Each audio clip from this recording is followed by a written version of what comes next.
안녕하세요. 네, 제 거 띄워주시겠어요?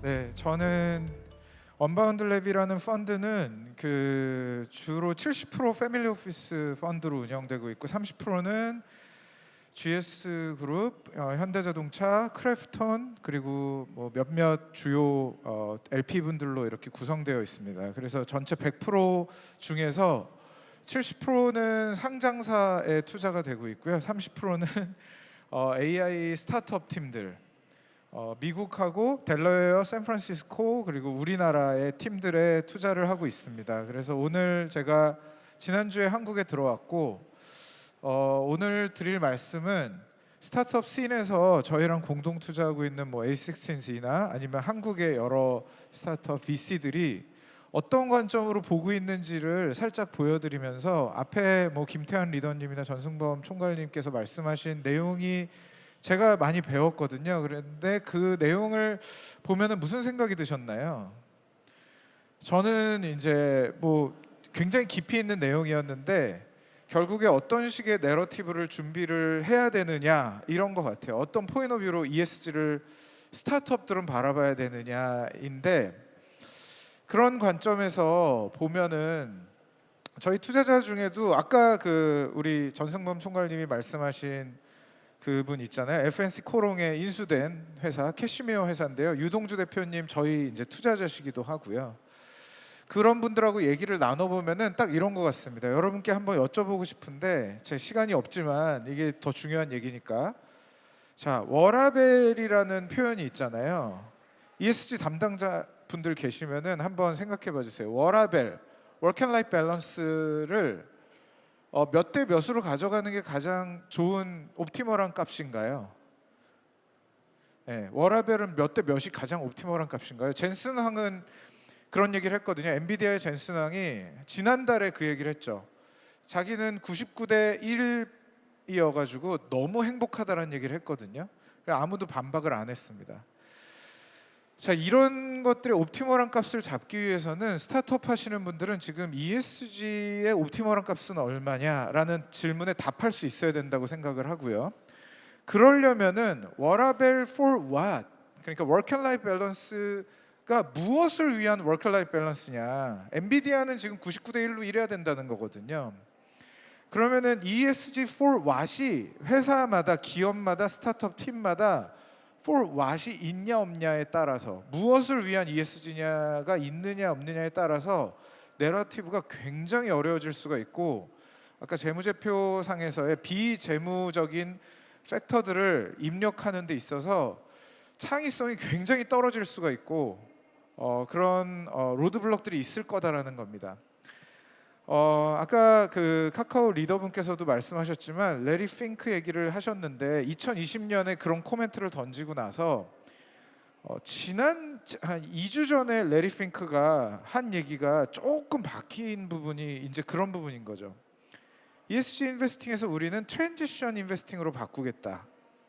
그러니까 아까 리더님께서 강조하신 부분이 맞는 거예요. 결국에는 인바이런먼트 하나 빼고 이제 나머지는 어차피 못하면 기업은 망할 거기 때문에 그거보다는 인바이런먼트 쪽에 많이 집중을 하겠다 이런 얘기로 지금 많은 분들이 해석을 하고 있거든요. ESG라고 하니까 기업에서 챙겨야 될 수많은 것들 중에서 자기네들이 알아서 챙겨야 되는 것 외에는 이런 식으로라도 관리가 필요하지 않냐 이런 얘기고요. 또 하나 워렌 버핏과 돌아가신 찰리 먼거는 또 그런 얘기를 했었죠. 이게 고리냐 아니면 방식이냐 기업을 운영하는 ESG가 고리되는 게 맞냐. 근데 전승범 총괄님 말씀에 너무 200% 동의하면서 필요할 때 쓰게 되면은 이제 그게 도구가 되는 거고 고리될 수는 있지만 실제로 프로핏보다 더 셀까요 이게 과연? 그렇죠? 아까 미래 가치를 산정하는 그런 산술식에서도 자세히 보시면은 ESG 펀드는 왜 수익률이 예를 들어서 다른 공격적인 펀드보다 그렇게 좋지 않냐 이런 거죠. 그런 부분에 대해서 퀘스천을 꼭 던지셔야 되는 것 같습니다.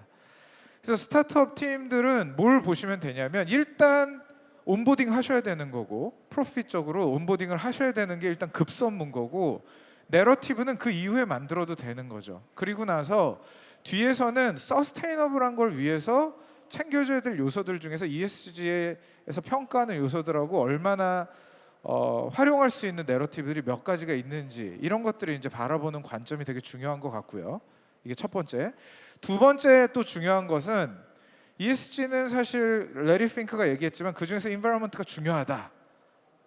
그 얘기는 굉장히 의미가 있는 얘기긴 합니다. 이렇게 안 챙기면 이제 지구가 망할 거기 때문에 그러면 이 고민은 누가 해줘야 되는 거냐면 스타트업 팀의 CEO, C-수ite 분들이 해주셔야 된다기보다는 이건 실제로 정부나 기관에서 실제 투자자들에게 아까 네덜란드 연기금 얘기도 하셨는데요. 어떤 식으로 그걸 모빌라이즈 할 거냐, 연기금의 어떤 투자 비헤이비어들을 어떤 식으로 모빌라이즈 할 거냐를 통해서 서스테이너블한 지구의 환경을 위해서 이런 식으로 좀 모빌라이즈를 해보겠다. 그러니까 결국에 그런 엔터티들도 정부나 공기관도 펍섹터도 ESG4 왓이 명확히 있어야지 그런 가이드라인을 연기금에게 줄 수도 있고 연기금이 그런 서한을 보낼 수 있다는 거죠. 근데 예를 들어서 삼성전자나 아니면 SK하이닉스, 저희 투자자이신 GS그룹 이런 데서도 잘 생각해 보시면은 그런 서한이 왔을 때 어떻게 창의적으로 우리가 하고 있는 영위하고 있는 비즈니스 세계에서 아까 자동차 뭐 매연 얘기도 하셨는데 이런 것들을 어떻게 집대성하느냐에 따라서 굉장히 답변이 달라질 수 있거든요. 스코어링도 마찬가지인 것 같아요. 그래서 결국에 제가 오늘 말씀드리고 싶은 거는 그런 대기업들은 그걸 잘 해나갈 겁니다. 그럼 스타트업은 뭘 해야 되냐면 일단 그로스에 포커스를 맞추고 성장에 집중을 맞춘 상태에서 ESG를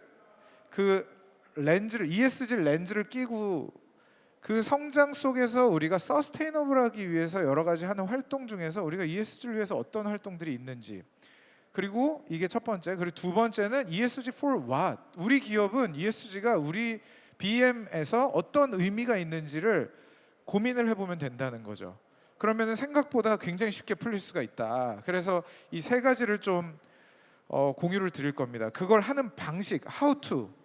그러니까 아까 그 총괄님께서도 말씀하셨지만 그걸 하는 방식이 되게 중요하다라고 얘기를 해주셨는데 그러면 저는 그 방식의 사례들을 한번 공유를 드려보겠습니다.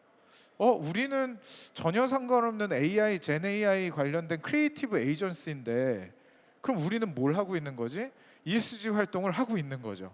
그래서 그런 얘기들 어떻게 어떤 앵글로 바라봐야 되냐거든요. 그러면 첫 번째는 일단 북극성을 좀 세팅을 해놓으셔라 이 얘기입니다.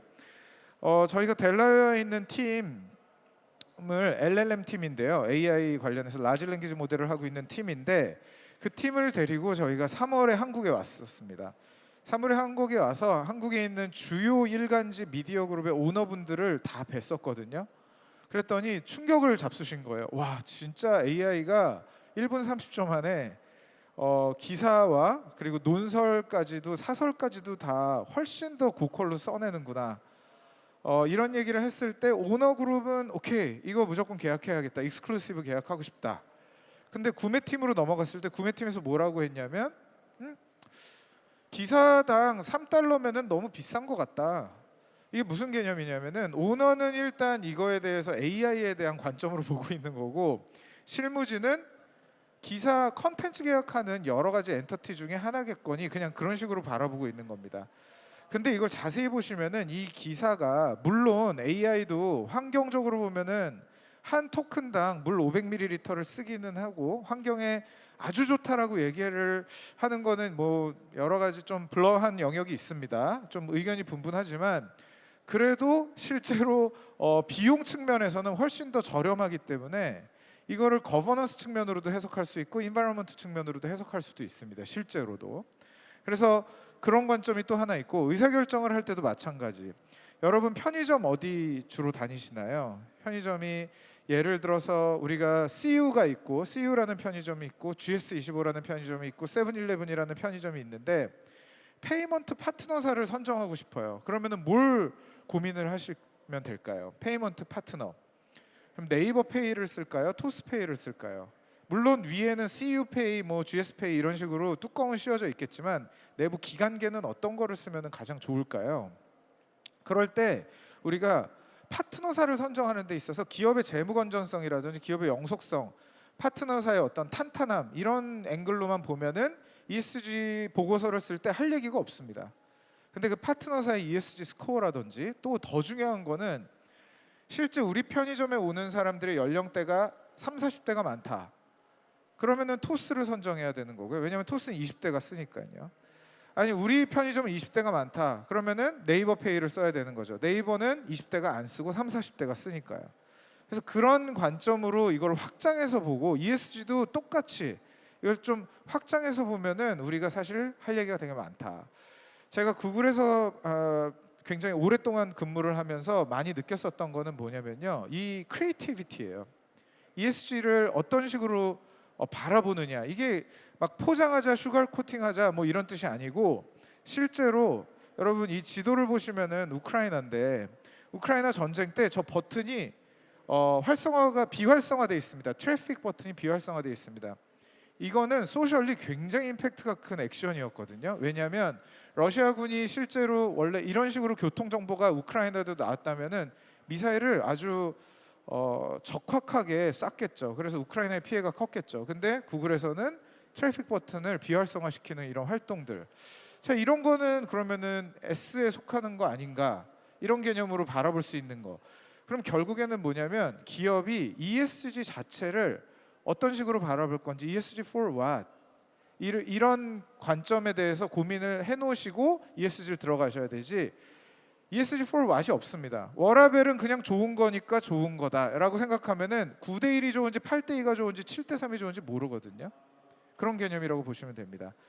자, 이거는 지금 보시면은 여성 속옷이 맨하탄 브릿지에 걸려 있습니다. 이거는 알렉산더 왕이라는 패션 브랜드가 ESG를 한 걸까요? 안 한 걸까요? 저 쓰레기 엄청 나올 텐데. 예, 근데 실제로 뉴욕 공무원이 저거를 승인할 리가 없죠. 도로교통 안전에도 안 좋고. 그래서 실제로 알렉산더 왕은 여성 속옷을 런칭했을 때 저기 있는 마케팅 팀원은 AI로 만든 겁니다. AI로 저 영상을 만들어서 실제 오교 광고를 한 게 아니고 틱톡이랑 유튜브 쇼츠랑 페이스북 릴즈에 올렸습니다. 이런 코스트가 들어가는 이런 많은 마케팅 활동 중에서 인바이런먼트 액티비티가 뭐가 들어가 있는지 이거는 무조건 들어가야 되는 거죠. 그런 개념이라고 봐주시면 됩니다. 쿠팡도 마찬가지, 아마존도 마찬가지인데요. 여기 보시면은 포장이 굉장히 좀 낭비가 심하죠. 예, 와인 하나 하기 위해서. 그러면 이거는 어떻게 골판지 비용을 줄이는 게 원래 목적입니다. 골판지가 너무 큰 게 들어가잖아요. 그렇죠? 골판지가 너무 큰 게 들어가서 이걸 좀 줄이고 싶은데 상자 크기를 줄이려면 어떻게 해야 될까요?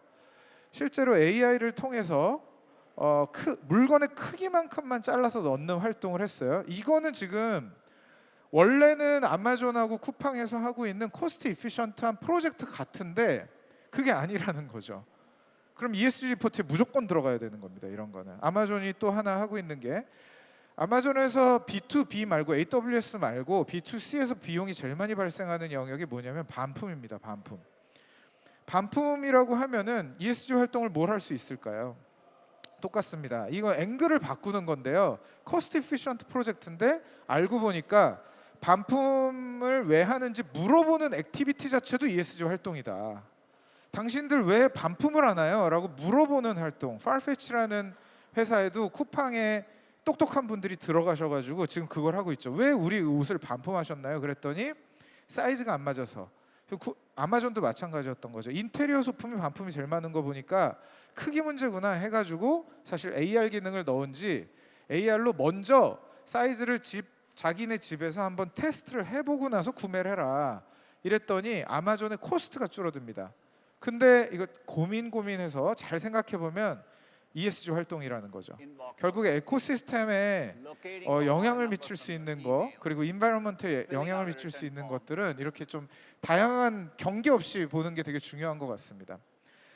이러려면은 뭐가 필요하냐면은 결국에 기업의 C-수윗들, CXO들, CEO, CFO, CTO, CHRO 뭐 여러 분들께서 사용자 친화적인 관점을 가져야 되는 것 같거든요. 그래야지 다 앵글을 ESG로 다 틀을 수 있는 그런 창의력이 나오는 것 같아요. 제가 어제 배달의 민족 그 AI 담당하시는 팀장님들 좀 뵙고 왔는데 한국에 오면은 주요 AI 팀들을 많이 뵙습니다. 근데 배달의 민족 분들이 굉장히 잘하고 계세요. 왜냐하면 비즈니스 모델 핵심에 들어갈 수 있는 기능인데 다들 챗봇에다가만 쓰고 있는 게 너무 안타깝거든요. 근데 배달의 민족, 그러니까 미국으로 따지면 뭐 도어대시 같은 회사죠.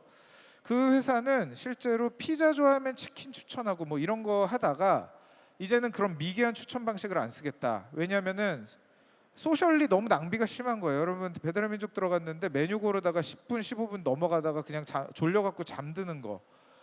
그래서 실제로 어떤 식으로 했냐면은 피자, 치킨 뭐 이런 아주 미개한 추천 방식이 아니고 인간의 인트레스트로 더 한 레벨 들어간 추천 방식을 AI를 통해서 구현했습니다.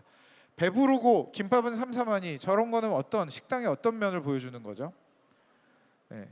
어떤 거냐면 양이 적지 않다. 그리고 간이 약하다. 이런 것들을 좋아하는 유저 그룹에게 저 식당을 추천해주는 방식으로 애큐리시를 높인다는 겁니다. Hello everyone. I'm 그리고 thrilled to 인플렉션 be here AI도 today. 마찬가지죠. I'm an 디지털 AI-generated 트윈은 version of Reid Hoffman, his digital twin. My thinking and 이 everything I am saying 기업을 comes from a 이 custom 기업의 AI GPT 인플렉션 that is AI based on 기술을 20 어떤 식으로 years of 쓸 Reid talking 거냐라고 and making 보면은 content. 메가스터디 So I CTO는 read all 무슨 his 얘기를 books, 할까요? 이 watched his 기술을 speeches, 보자마자 이게 and listened to 지금은 his podcasts. I 마이크로소프트의 think it gives me a 기술입니다. pretty good 현재는. sense of how you approach 근데 the world. 이 기술을 보자마자 현우진 100명 만들겠다 이런 얘기를 하거든요. 그러면 이거는 왜 소셜 활동입니다. 왜냐하면 서울 말고 대구, 대전, 부산에 있는 가난한 학생들이 수학 질문을 하러 대치동까지 올라올 필요가 없어지게 되는 거거든요. 그래서 그런 식으로 바라보는 거. 또 하나, 그러려면 결국 UX에 집중을 하는 C 스윗이 되게 필요한 것 같고요. 이것도 마찬가지지만 프로젝트 아스트라라고 이제 구글에서 제가 퇴사한 직후에 이 영상을 보고 굉장히 감명 깊었는데 소셜 임팩트를 만들 수 있는 기술이죠. 실제로 시각적으로 불편하신 분이나 치매 환자분들에게는 이런 기술을 활용해서 지금도 이미 하고 있습니다. 한국에도 유명한 스타트업 두 군데가 있는데 그 스타트업들의 문제점은 뭐냐면 굉장히 좋은 팀이지만 기술에만 매몰되면은 구글이 이런 거 만들어 버리면 그거는 그냥 그 팀은 없어지는 겁니다. 근데 그 기술에 집중하시지 마시고 실제로 UX에 집중하셔서 유니크한 UX를 어떻게 제공할 거냐로 집중을 하셨다면은 지금도 계시겠죠. 예, 그런 겁니다. 그런 개념으로 좀 접근을 하셔서 BM을 다듬어 가시면 좋을 것 같고 이 물건이 뭔지 아시겠어요, 여러분? 이 물건은 대구 광명학교의 졸업 앨범입니다. 왜 졸업 앨범을 3D 프린팅으로 만들었을까요? 구석구석을 만져봅니다. 사용자에 집중한 BM은 소셜 임팩트를 만들 수밖에 없겠죠. 근데 이거는 비주얼리 임페어드 된 학생들이다 보니까 맞죠? 실제로 사진 앨범을 나눠줬다가 선생님이 이거 보고 점자로 쓰인 이름을 그 확인해가며 학생들이 뭐라고 했냐면 이게 뭐예요 그런 거예요. 사진 앨범이 뭔지 모르니까 그냥 책이니까 그걸 보고 충격을 먹고 이거를 경북대에 통해 가지고 만들게 된 겁니다. 저는 여기서 막 아름다운 얘기를 드리려고 하는 게 아니고 자 여기서 중요한 건 우리 ESG구 모구 간에 BM 속에 분명히 ESG 포인트를 내러티브로 만들 수 있는 것이 하나가 있다. 그거 하나. 그리고 두 번째는 실제로 사용자에 집중을 하고 있느냐. 사진 앨범을 지금 나눠주고 있지 않느냐. 이 부분입니다. 미용실 가시면 주로 뭐 하시죠 요새? 사용자에 집중하면은 고객을 보게 되잖아요. 그러면 스마트폰을 많이 보겠죠. 그러면은 대기하는 동안 스마트폰을 보신 고객에게 머리 자르는 순간에도 이런 식으로 비닐 몇 장 사서 갖다 붙여. 이거를 할 수 있는 CEO 팀들이 결국 ESG도 스코어도 굉장히 쉽게 받을 수가 있다. 구글 맵스는 이런 아주 엄청나게 현란한 기능을 유럽과 미국과 일본에서 이렇게 쓰고 있습니다. 우리나라 아직 뭐 지도를 안 주셔가지고 잘 못하고 있는데 구글러들한테 물어보면 그렇게 얘기를 합니다. 저희 팀원들도 마찬가지였는데 제가 구글에서 일할 때 팀원들한테 이런 거 물어봐요. 이거 이렇게 구글 맵스에 현란한 기능을 넣을 수 있었던 가장 큰 이유가 뭐냐? 회의 진행 방식, 크리에이티비티 뭐 이런 거 아니고요. 뭐냐면 이렇게 실패한 프로젝트들입니다. 이 실패한 프로젝트들에서 러닝이 없었으면 저 기능을 만들 수가 없었거든요. 그래서 말씀드리고 싶은 거는 결국에는 ESG로 가시는 길은 스타트업은 일단 프로핏에 집중하셔라. 그리고 ESG 내러티브를 만드는 여러 가지 훈련들을 하시고 그게 그렇게 나쁜 게 아닙니다. 그 훈련을 통해서 오히려 기업의 서스테이너빌리티가 또 좋아질 수가 있는 것 같거든요. 그래서 이런 트라이 앤 에러를 여러 번 하시면서 좀 성장을 하셨으면 좋겠다. 그래야 미국의 임팩트 투자도 받고 진짜로 돈 좋아하는 VC들의 투자도 같이 받고 그런 그런 팀을 만들 수 있지 않을까, 그런 말씀을 좀 강조드리고 싶었습니다. 오늘 잘 들어주셔서, 너무 집중도 있게 들어주셔서 감사했습니다. 감사합니다.